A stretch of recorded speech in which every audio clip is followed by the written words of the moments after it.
Doctor জামিন, আমরা আমি একটা প্রশ্ন সরাসরি করতে চাই যে এনসিপি বা এই যে জাতীয় নাগরিক পার্টি কিভাবে বিএনপির শত্রুতে পরিণত হলো, মানে বিএনপিকে কিভাবে শত্রু গণ্য করতে থাকলো। যেমন আপনাদের একটা জনপ্রিয় বয়ান আমরা এরকম শুনি যে আপনারা 15 বছর কোথায় থাকেন, 15 বছর আপনারা পারেন নাই, কিন্তু 15 বছর যে বিএনপি পারে নাই সেইটার দায় কিন্তু আমাদের সবার।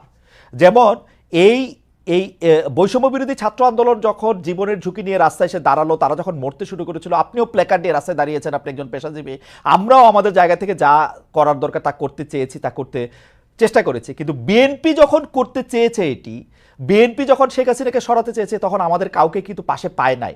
এই 15 বছর ধরে সংগ্রামরত, তারপর হচ্ছে বিভিন্নভাবে মজলুম দলটা কিভাবে এনসিপির সবচেয়ে বড় প্রতিপক্ষতে পরিণত হলো। তারা কথায় কথায় বিএনপিকে শ্লেষ করে, বিএনপি পারে নাই, বালুর ট্রাক সরাতে পারে নাই, দৌড়ানি দিয়ে এই আগে যদি দিতেন তাহলে এতদিনে ওরা পলায় যেত, এগুলি বিএনপিকে কেন শুনতে হইতেছে? মানে বিএনপির অপরাধটা কি? এবং সেটা কিন্তু আজকে থেকে না, প্রথম দিন থেকে। এবং বিএনপির অপরাধ আমি সরাসরি দেখি যে বিএনপি একটা নির্বাচন চায় এবং নির্বাচন করে এটা দেখতে চায় যে কারা আসলে কটুক দিতে পারে। আপনি যদি আমাদের একটু বলতেন ডক্টর জাবিন। ভাই, আপনাকে ধন্যবাদ। মনি আপা এবং যারা দেখছেন সবাইকে শুভেচ্ছা।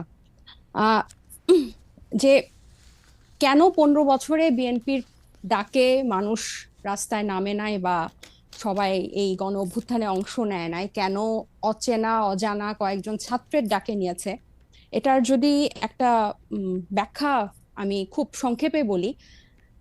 বিএনপি সবসময় এই যে নির্দলীয় সুষ্ঠু নির্বাচন, ফ্যাসিবাদের এই যে তাদের যে 31 দফা, যেটা 2.5 বছর আগে 2023 সালের 13ই জুলাই যে 31 দফা, সেখানে তারা একটা সুষ্ঠু নির্বাচনের জন্য চেয়েছে, সেটা ফ্যাসিস্টের সাথে হাসিনা থাকা অবস্থায়। আর এই অচেনা অজানা ছেলেগুলা বা মেয়েরা, এই তরুণরা এই গণ অভ্যুত্থানের ডাকটা দিয়েছিল ফ্যাসিবাদ ব্যবস্থা বিলোপের জন্য।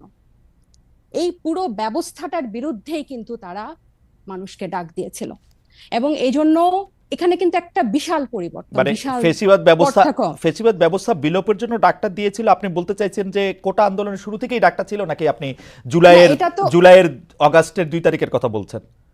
না, যখন আন্দোলনটা ওই পর্যায়ে যায়, অগাস্টের 2 তারিখে, যখন কখন আন্দোলনটা একদম ঘনীভূত হয়, রাইট। তার আগ পর্যন্ত কিন্তু এটা একটা অরাজনৈতিক আন্দোলন ছিল। আপনারা মুক্তিযুদ্ধ, এবং আমরা দেখেছি যে মুক্তিযুদ্ধের স্লোগান, বঙ্গবন্ধুর স্লোগান মুখে নিয়ে আন্দোলনটা অংশগ্রহণ করতে, যেটার সাথে শেখ হাসিনা বা ফেসিবাদী ব্যবস্থা বিলোপের কোনো চিহ্ন ছিল না এই আন্দোলনের মধ্যে আসলে, অগাস্টের 2-3 তারিখ পর্যন্ত।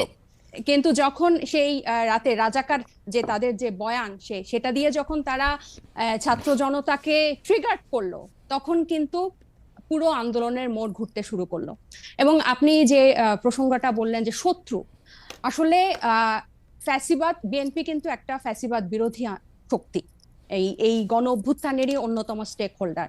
এবং গত 15 বছরে তাদের যে নির্যাতন, তাদের প্রত্যেকটা নেতা কর্মীদের বিরুদ্ধে যে অজস্র মামলা, এটা অস্বীকার করে কোনো উপায় নাই। কিন্তু এই 5ই আগস্টের পরে কিন্তু প্রত্যেকটা ফ্যাসিবাদ বিরোধী শক্তি যার যার ব্যানারে ফেরত গেছে। এখন যখন গণ অভ্যুত্থানটা নিয়ে প্রশ্ন ওঠে, গণ অভ্যুত্থানের ভাগিদার নিয়ে প্রশ্ন ওঠে, সবাইকে কিন্তু সমান সেটার অংশীদার তারা দাবি করে, খুব ভালো কথা। কিন্তু যখন ব্যর্থতা বা কোনো ধরনের জবাবদিহিতার মধ্যে পড়তে হয়, তখন কিন্তু শুধু ছাত্র তরুণদেরকে পড়তে হয়, বা এই গুটি কয়েক ছাত্রকে ধরে পড়তে হয় যে, এবং এই শত্রু বা তারা 15 বছরে কিছু পারে নাই, এই কথাটা কিন্তু শুধু ছাত্র তরুণদের পক্ষ থেকে যায় না, এটা জনগণের পক্ষ থেকেও যায়। আপনি যদি আপনাদের এই অনুষ্ঠানগুলোর নিচে কমেন্ট গুলা দেখেন, কখনো যদি চোখে পড়ে, এখানে কিন্তু যারা যাদের প্রকৃত অর্থে যাদের অ্যাকাউন্ট আছে, এরকম অনেক মানুষ কিন্তু খুব সুন্দর সুন্দর কথা লেখে এবং কাউকে অ্যাটাক করে না, খুব গঠনমূলক ভাবেই কিন্তু লেখে। এটা থেকে কিন্তু আপনারা নিজেরাও বুঝতে পারবেন এবং আশেপাশের মানুষ থেকেও বুঝতে পারবেন যে গত 15 বছরে একটা যোগ্য বিরোধী দল হওয়ার ব্যর্থতা কিন্তু এদেশকে ভুগিয়েছে, একটা সফল বিরোধী দল হওয়ার ব্যর্থতা কিন্তু এদেশকে ভুগিয়েছে। এটা শুধু ছাত্র জনতা হিসেবে আমরা যে বলি যে, বা এনসিপি এই নতুন করে যে এটা বলে, ব্যাপারটা তা না।